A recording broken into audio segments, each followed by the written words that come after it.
तुम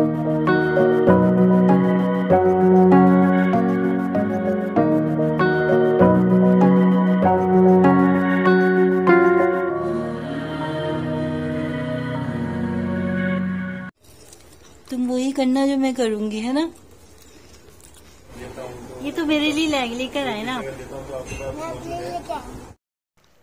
बिस्मिल्लाहिर्रहमानिर्रहीम, अस्सलामुअलैकुम। कैसे हैं आप लोग? उम्मीद है आप सब लोग ठीक होंगे, खैरियत से होंगे और अल्लाह ताला की अमान में होंगे।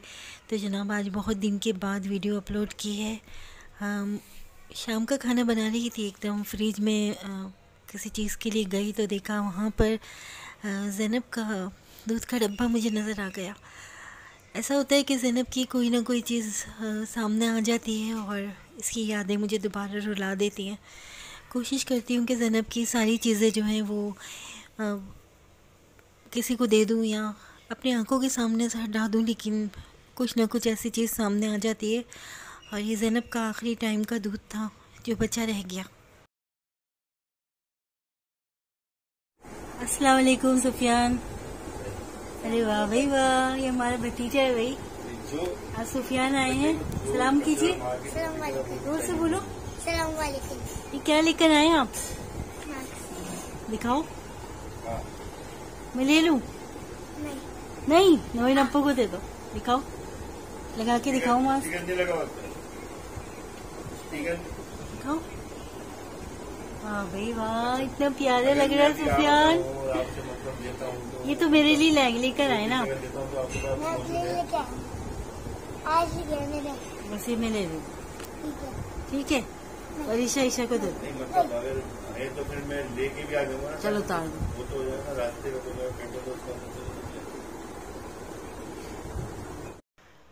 अच्छा जनाब, सुफियान आ गए थे, हमारे बड़े भाई हैं, उनके बेटे हैं सबसे छोटे।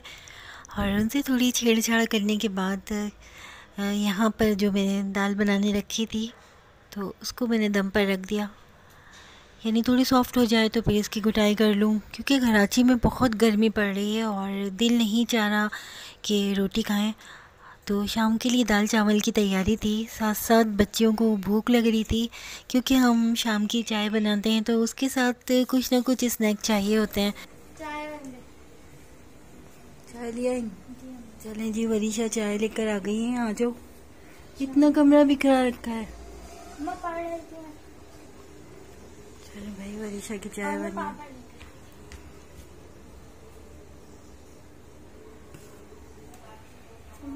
ये पापड़ भी लिया है, मैं भूल गई थी, ट्रे छोटी ले आई थी। अच्छा, आ जाओ कि भाई वरीशा लेकर आ गई है चाय और अब हम खाएंगे इसके साथ पापड़। चाय के अंदर पापड़ डिप करके खाने में मजा आता है ना। ऐसे सूखे खाने में मजा आता है। चलो बैठ जाओ। ये तो जल गया पापड़। चलो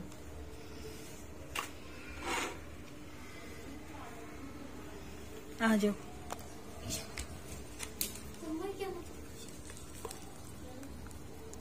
चाय में पापड़ डिप करके खाने का मजा ही अलग होता है।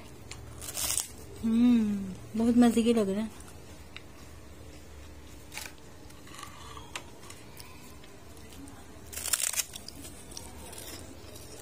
तुम वही करना जो मैं करूंगी, है ना? बहुत मजे के हैं।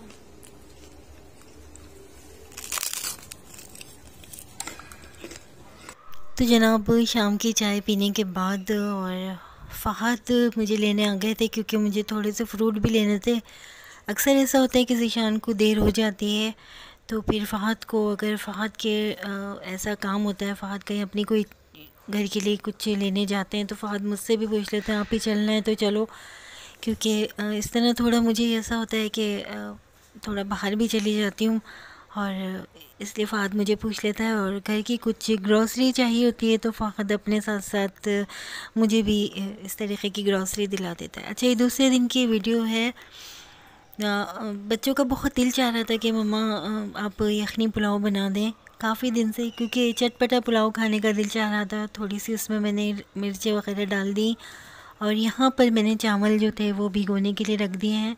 अच्छा, ये मैं बासमती राइस में बना रही हूँ और ये मुझे मेरी बहन जो हैदराबाद से आई हुई हैं, आपी नौरीन आपी, उन्होंने मुझे ला कर दिए हैं कि उनको माशाल्लाह बहुत पहचान है चीज़ों की और ग्रोसरी की। तो उन्होंने कहा कि बहुत अच्छी उनको एक शॉप पता चली है जहाँ पे बहुत अच्छा सामान मिलता है, दाल चावल बहुत अच्छी चीज़ें। तो आप ही ने मुझे वहाँ से चीनी भी ला कर दी और चावल भी ला के दिए। तो बस यही कि मुझे काफ़ी सहूलत हो गई। तो मैंने सोचा क्यों ना आज बच्चों की ख्वाहिश पूरी कर दी जाए और चावल बना दिए जाएँ। आप ही का ये है कि कभी आप ही आ जाती हैं यहाँ पर। नौरीन आप ही जो मैंने बताया था हमारे बहनोई की डेथ हो गई है, तो कभी वो किसी बहन भाई के पास होती हैं, कभी मेरे पास आ जाती हैं थोड़ी देर के लिए मिलने के लिए। तो इसी तरह मुलाकात भी हो जाती है।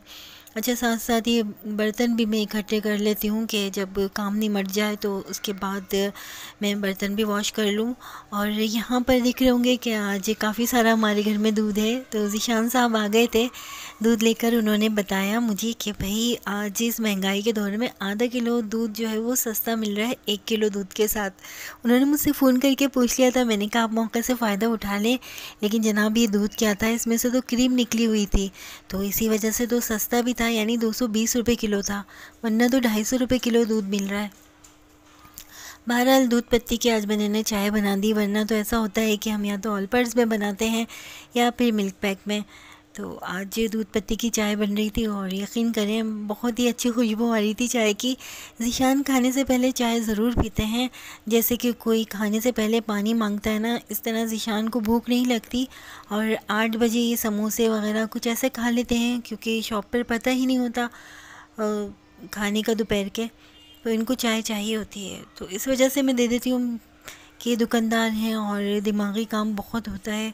और कराची वालों को तो चाय की एक समझ लें एक तलब सी होती है, जब तक ना पिए उनको सुकून नहीं आता। साथ साथ यहाँ पे कुरान शरीफ भी रखा हुआ है, क्योंकि थोड़ी सी कुरान पाक की तिलावत भी हमारे घर में की जाती है। तो वक्तन फ़वक्तन कभी बच्चियाँ ज़ीशान में यहाँ बैठ के हम पढ़ लेते हैं। और खाना तकरीबन तैयार हो चुका। ज़ीशान ने तो खाना चाय पी ली थी और कुछ ना कुछ घर का नाश्ता वगैरह ज़ीशान लेने जाएंगे। और यहाँ पर मैंने वरीशा आयशा से पूछा कि बेटा अगर आपको भूख लग रही है तो खाना दे दूँ, क्योंकि इन दोनों ने भी अपना होमवर्क कंप्लीट कर लिया था। तो वरीशा ने कहा मम्मा सारा दिन के बाद तो हमने अभी लिया है। और यहाँ पर ईशा का चेहरा उतरा हुआ था कि भाई अब खाना मिलेगा तो मम्मा सोने के लिए हमें लिटा देंगी, क्योंकि ऐसा होता है कि 11:30 या 11 बजे तक बच्चियाँ सो जाती हैं। और ये पुलाव की खुशबू बड़ी ज़बरदस्त सी आ रही है। और आप ही अगर ये वीडियो देखेंगी तो उनको बड़ी खुशी होगी कि बड़े खिले खिले चावल बने हैं ये, और काफ़ी फूल भी गए। तो इन चावलों को तो भाई मैंने पास कर दिया और अब मैं यही चावल मंगाऊंगी इंशाल्लाह। अच्छा, मेरे पास बहुत सारे व्हाट्सएप पर ऐसे मैसेजेस आ रहे हैं कि मेरी एक दोस्त हैं, सब्सक्राइबर ही कह लें, बहन है आप लोगों की तरह से। तो वो ऑनलाइन कुरान शरीफ पढ़ाती हैं। वो लोग उनकी फ़ैमिली मस्जिद में ही रिहाइश पज़ीर हैं। उन्होंने मुझसे कहा कि सिस्टर आप अपने चैनल पर अनाउंस कर दीजिएगा, लेकिन चूँकि वो मेरे दूसरे मोबाइल में उनकी वो सारी जो डिटेल्स हैं, इस वजह से वो मोबाइल अभी मेरा ऑफ़ पड़ा हुआ है और मुझे वॉइस ओवर करके वीडियो भी अपलोड करनी थी अपनी। इंशाल्लाह सिस्टर मैं नेक्स्ट व्लॉग में आपकी ज़रूर उसकी जो आपने मुझे लिंक दी है मैं अपने तमाम सब्सक्राइबर्स को बता दूँगी। और यहाँ पर बहुत ही ज़बरदस्त खुशबू महक रही है। गर्मियाँ हों और उसमें चावल हों तो खाने में बिरयानी या पुलाव तो और खाने का मज़ा दुबाला हो जाता है। क्योंकि हमने कल दाल बनाई थी और दूसरे दिन मैंने सोचा कुछ अच्छा खाना ऐसा बना लिया जाए। और यहाँ पर भी आप देख रहे होंगे कि ईशा का चेहरा बदस्तूर उतरा हुआ है, क्योंकि खाना खाने के बाद इन लोगों को थोड़ी सी वॉक करवाऊँगी और इसके बाद ये दोनों सो जाएंगी। 11 बजे तक मेरी दोनों बच्चियाँ सो जाती हैं, क्योंकि रात की नींद लेनी बहुत ज़रूरी होती है बच्चों को या बड़े, क्योंकि ये एक ऐसा टाइम है कि बस यही टाइम है जो बेफिक्री की नींद आ जाती है माँ बाप की आगोश में। उसके बाद तो सारी ज़िंदगी जागने ही है। यही सोच के मैं इनको सुला देती हूँ कि बेटा सिर्फ आप सैटरडे और संडे की रात को थोड़ा लेट नाइट सोया करें, बाकी अब आपकी रूटीन ऐसी हो गई है कि अब आपको जल्दी सोना है। और क्योंकि बच्चियाँ सुबह 7 बजे उठ जाती हैं। खाना बहुत शानदार बना हुआ था। तो जनाब हमारी ये रूटीन थी और काफ़ी दिनों के बाद आपके साथ शेयर की है मैंने क्योंकि आप लोगों के कमेंट्स आते हैं कि अमरीन आपी आप लोग कैसे ज़िंदगी गुजार रहे हैं, क्या कर रहे हैं। ज़ैनब शहज़ादी के चैनल को इसी तरह मोहब्बत करते रहें, आप लोगों की मोहब्बत से बनाया हुआ चैनल है। अपना ख्याल रखिएगा। अल्लाह हाफिज़।